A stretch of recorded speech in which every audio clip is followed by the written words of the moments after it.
Hello, BookTube, and welcome back to the Steve Tiberius Donoghue Book Club. We are reading Bring Up the Bodies for the month of June. This is Hilary Mantel's second book in what became a trilogy about Thomas Cromwell, the famous counselor of Henry VIII. And as we saw last week, this book takes place when Cromwell is at the height of his power. He is not just a member of the King's Privy Council, but he is going in and out of doors, going in and out of rooms with paperwork to Henry alone, all the time.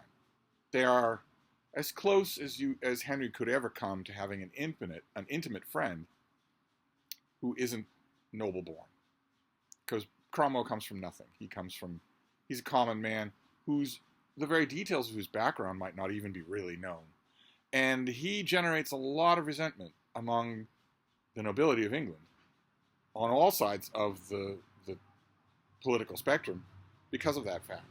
That, and also because in reality, in addition to being from nothing, as the people of the time would have said, he was also a monster, a two-fisted thug, an apparatchik who looked like nothing better than to ruin people for sport. That aspect of Cromwell you will not see in these books. So in this book, the burden of the nobility's resentment of him is carried entirely by the fact that he is a jumped-up nonentity, that he's a parvenu new man who is suddenly intimate with the king, suddenly can accrue estates and livings to himself, has all sorts of offices. He's not just a lawyer whom King Henry consults from time to time. That would be bad enough for the landed gentry in these novels, they are basically epitomized in The Duke of Norfolk. It was a kind of a wonderful, vicious, savage character. He's not particularly human. It runs throughout these books. He will occasionally talk with Thomas Cromwell, just almost unaffectedly, almost human to human. And every time I reread scenes like that, and I think that's inconsistent, I then remember, no, that's inconsistent with bad novelizing. It's actually very consistent with life, where occasionally you will have a quotidian, functional conversation with basically a coworker, whether you like them or not. I like that. The more I reread these things, the more I like them. I just reread Bring Up the Bodies a little while ago, but I'm rereading it again for the Steve Tiberius Donoghue Book Club. And we are doing the next 100 pages of this novel for today. It was supposed to be yesterday, but I was preoccupied. We are still dealing with the fall, the winter, and the spring of 1535 and 1536. So all you have to do, when all of these characters are walking on and off stage, Henry VIII, Anne Boleyn, Thomas Cromwell, all you have to do is glance at Wikipedia to know how fast the wall is coming up for a lot of these people. But they don't know it. As our pages open today, Cromwell is actually lamenting the fact that he's garnering funds and also property in all the counties of England, and he's too busy even to go and look at it. That's how wealthy he is. And Mantel does something really neat here, a really good move. She has Cromwell sort of theoretically think about one of these estates that are now his, that he will never actually go to see. He will never actually be there, but people are there. They aren't just boarded up. They have staff, they have neighborhoods, they have neighbors, and Mantel does something very clever with this description. He only does it once. This is Cromwell thinking about those, what he calls notional acres. He is buying land he is Cromwell here. You have to get used to the second person, the third person references all around here. Mantel has a storytelling scheme that she's doing here with the oddities of the way she deals narratively with Cromwell in terms of reference. It'll become second nature at all. By this point, if you read Wolf Hall, by this point you're used to it. He is buying land in the lusher parts of England, but he has no leisure to visit it. So these farms, these ancient manors and their walled gardens, their watercourses with their little quays, their ponds with their gilded fish rising to the hook, these vineyards, flower gardens, arbors, and walks, remained to him flat, each one a paper construct, a set of figures on a page of accounts. Not sheep-nibbled margins, nor meadows where kine stand knee-deep in grass, nor coppices, nor groves where a white dove shivers, a hoof poised, but parchment, a white doe shivers, a hoof poised, but parchment domains, leases and freeholds, delimited by inky clauses, not by ancient hedges and boundary stones. And that is beautifully done. The little poetry there in those lines is meant to evoke the beauty of some of these manners lost in the English countryside, far from the cut and thrust of the English court. A peaceful world that Cromwell actually owns. He could, theoretically, you're looking at this narrative, and by now, despite the fact that Mantell is very much creating her own Cromwell here, the historical record about what Thomas Cromwell was like is pretty unambiguous. It's unlikely that you would like him. The real Thomas Cromwell. It's unlikely that you would like him. You certainly wouldn't want to come anywhere near him with your business or your livelihood or your life. You wouldn't want to turn your back on him. But not this Cromwell. By the time you've gotten to page, what are we here? 120 in Bring Up the Bodies, you care about Cromwell. And again, if you've glanced at Wikipedia, you know you don't have long to care about him. He might think, as he says in this book, that on his better days he thinks he has 20 years left in him. But you know he doesn't. And when you come to like this version of the character and you read a passage like that, you can't help but think, well, what if you packed it all away? Well, if you weren't ceaselessly driven by ambition, if ambition didn't have you on a spike, then what if you were to say to Henry, I feel that I have an illness, I feel like it's growing, and I feel like it's catching? Henry would have dismissed Cromwell before that sentence was out of his mouth. Henry was a germaphobe of the first order. He'd have said, all honor and praise to you. You were a wonderful servant to me. I will definitely keep your boys in my service. I will take any recommendations that you have. But I will also order the court to leave you alone. The nobles who resent you, you can retire to the countryside. By the time Cromwell is thinking about these notional acres, there is a possibility that he could have done that and spared himself the end that he must, on some level, know is coming for himself. At one point in these chapters deal with a great deal with Anne Boleyn, who, as I mentioned last time, is evocatively drawn, but never sympathetically drawn. At one point in these pages, she's constantly sparring with Cromwell. She jokingly, but also bitingly, refers to him by the French pronunciation of his name, Cremille.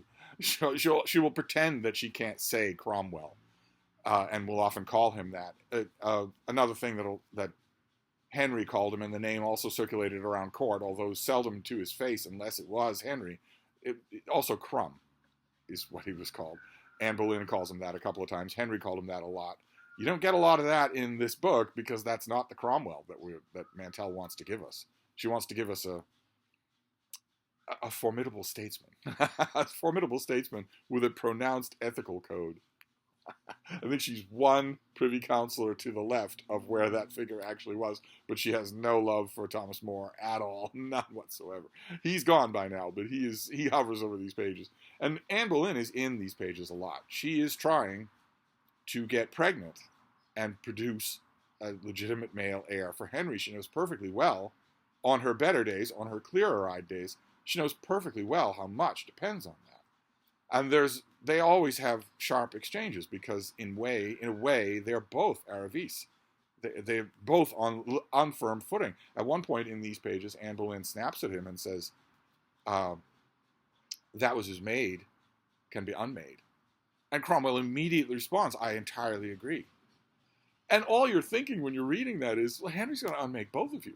I don't know why. You're snapping at each other now, but he's going to unmake both of you once you no longer serve him, or once evil tongues vilify you sufficiently in his mind.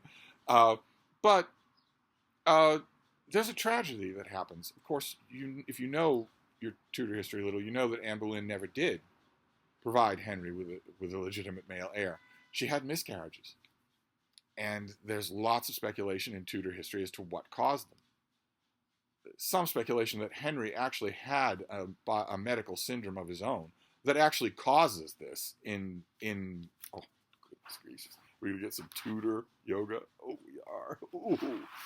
Ooh. Oh, right to her toes.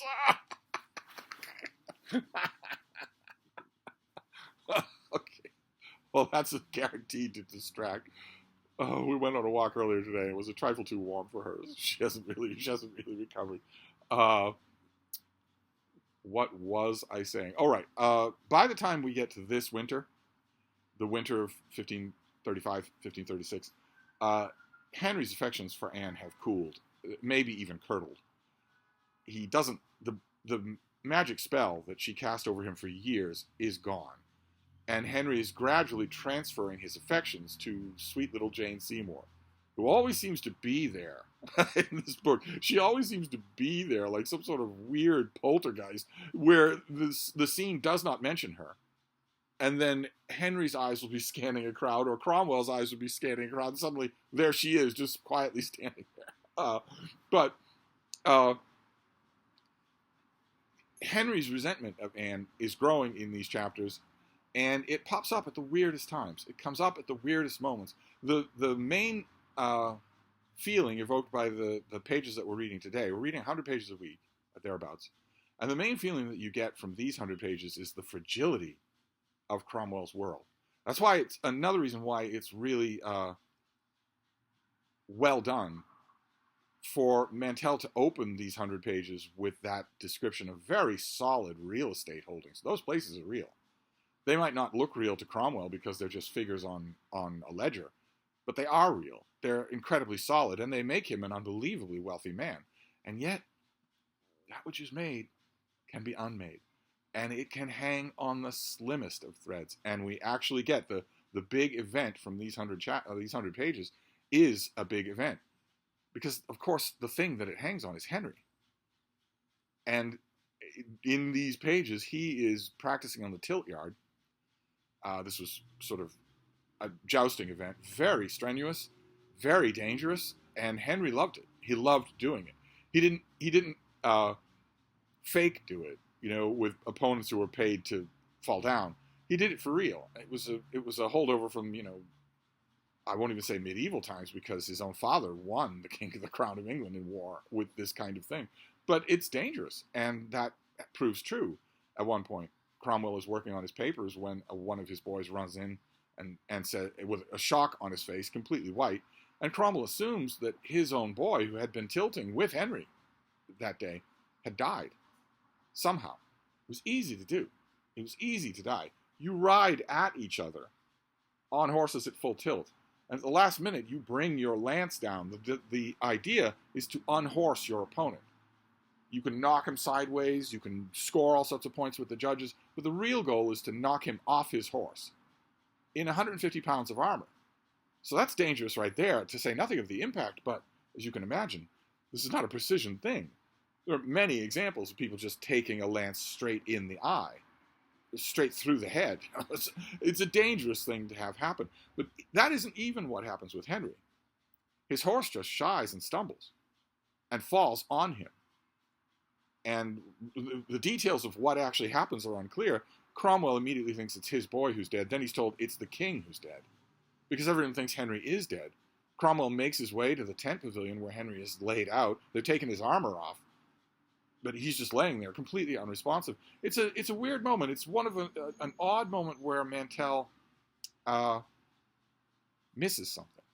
This is an author who almost never misses anything, no matter how small. But there's an amazing moment in that scene that she makes nothing of. She doesn't even think of it. I don't think she even thinks of it. Cromwell works his way through the crowd. A whole bunch of people, all sorts of courtiers, and Uncle Norfolk, the Duke of Norfolk, is there. They're all sort of crowding around, wondering what on earth is going to happen. Cromwell works his way up to Henry, where he's laying on a sheet, and touches his face to see if it's cold or taut or whatever. And Mantell brushes right over it. That is the first and only time that Cromwell ever touches Henry. It's certainly the only time that he's ever touched his face. It would be an amazing moment, even for a brute like Cromwell. It would be an amazing moment, and it's passed right over. And there is tension in that tent pavilion, to put it mildly. the Duke of Norfolk is there, and Cromwell is starting to see what this means. What does this mean? What happens if the king actually dies here? What if he's living for a few minutes, but all his insides are crushed under the horse and he's just going to die in front of us? Actually, when he gets up from his table and is walking to that tent pavilion, he actually has a fraction of a moment where he thinks, should I flee? Should I flee the country before the ports are closed and head to, I don't even know where, maybe Germany? He actually asks himself, where on earth could I go where I would be beyond the reach of the Pope or the Holy Roman Emperor or whoever takes the throne if Henry's dead? Where could I go where I'd be beyond their reach? He says in these pages a wonderful, wonderful line. He says it ruefully.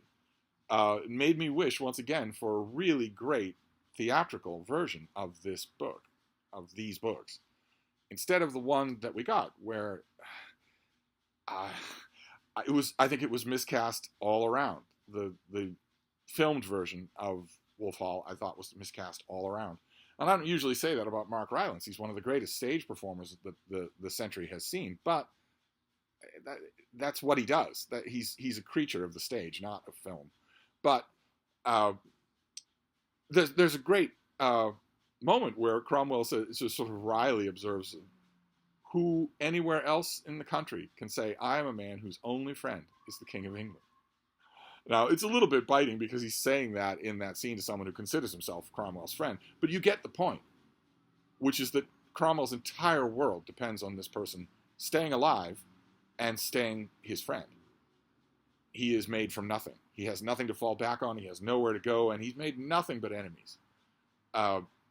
In real life. In these books, he makes some friends, but mostly enemies. And the Duke of Norfolk is right there in that crowd. He seems in that scene like he wants to eat Cromwell alive and tells him, by the end of today, your head will be on a spike. They are all assuming that Henry is dead. Cromwell starts to talk with one of Henry's oldest friends right there in that pavilion about contingency plans that he never thought to make. He never thought to make contingency plans about how to seize the princesses. At the time when Henry has this accident, Princess Mary is in the control of the Boleyn family. Cromwell actually says in that scene, if we don't get to her, we'll never see her alive again. And if something happens to her and we're ruling out Henry's illegitimate son, then we're left with Princess what's-her-name, Elizabeth. What is that? They say in that scene that she'd be the only thing that's left to us. It's chaos for a moment. As Mantell puts it, when custom goes away, it's war to the knife. But then Henry starts to breathe and groan and wake up, and suddenly it's all over. Suddenly that moment is all over. Henry comes to himself. He remembers himself. He remembers Cromwell, and that reasserts everything. Suddenly the nobility that had their shot, it's gone before they even knew it, and Cromwell has gone back to being impregnable. And that scene comes with reflections of exactly that kind of powerless nature. It's a real reminder that I'm a man whose only friend is the King of England. If anything happens to Henry, then I'm done for. I'm surrounded by enemies who want nothing more than to kill me. Of course, the irony of such moments and of such realizations is that it's Henry himself who will kill Cromwell. But I have another bit that I want to read here. That I'm sorry for the background noise, but I'm just assuming you can't hear it as well as I can. There's another bit that I want to read here because when Henry comes back to life, essentially, Cromwell actually refers to it as that he died and that he came back to life. But they agree, the advisors agree right away, before Henry's even fully awake, they agree that this never happened. And any original reports of this happening have to be destroyed. And the people have to be either bought or silenced. This never happened. And Henry says the same thing when he's in his right mind. He says the same thing, that we have to lie about what this was, about what really happened. We can't have a horse rolling over me just out of the blue, much less have me unconscious for all that time. But Mantell gestures in the direction of something that other writers have said, biographers of Henry often say it, which is that they detect a change in his personality after that accident, or accidents like it. There have been a couple. There are a couple of incidents, one in which Henry is face down in a mud puddle and looks like he's just going to drown. People don't even believe that it's real. They think he's joking. He has a couple of close calls. When he wakes from his tilt yard accident in these pages, Anne Boleyn is brought in and urges him to stop jousting, to stop the tilt yard. Please, for the sake of your country, don't practice in the tilt yard anymore. And Henry savagely growls at her, maybe you should geld me while you're at it. Which, that happens in front of the Boleyns, it happens in front of the Howards. It shows them that which is made can be unmade. It shows them that Henry is unpredictable. And we get that in the last passage that I want to read you here, where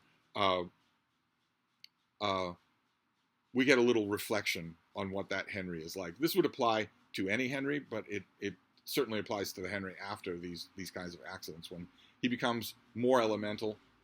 He's grateful for Cromwell still. He still recognizes Cromwell. He says that when he woke up, he was happier to see Cromwell's face than he would have been to see Christ and his angels. But we're told, you can be merry with the king, you can share a joke with him. But as Thomas More used to say, it's like sporting with a tamed lion. You tussle its mane and pull its ears, but all the time you're thinking, those claws, those claws, those claws. And that element, of course, is going to get worse. That aspect of Henry, that implacable, almost inhuman aspect of Henry, gets stronger as this book goes on, and it's all over the third book in this series. But the little tragedy of that tilt yard accident is that people rush to Anne Boleyn to break the news to her. And she's pregnant. She's heavily pregnant. And the speculation is that maybe some people, in this book, it's her uncle. It's the Duke of Norfolk who delivers the news to her. In other accounts, it's not him. But the speculation is that the news, the shock of it, may have caused her pregnancy to go wrong.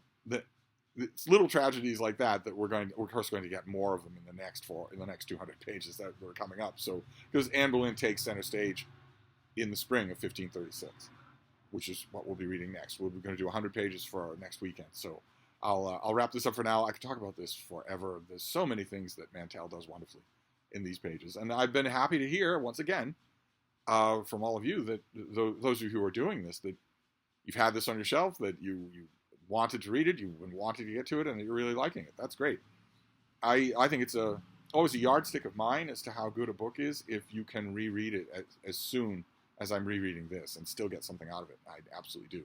So we're going to wrap this up for now, and then I'll be back next weekend for the next 100 pages. So I'll see you all then. Thank you, BookTube.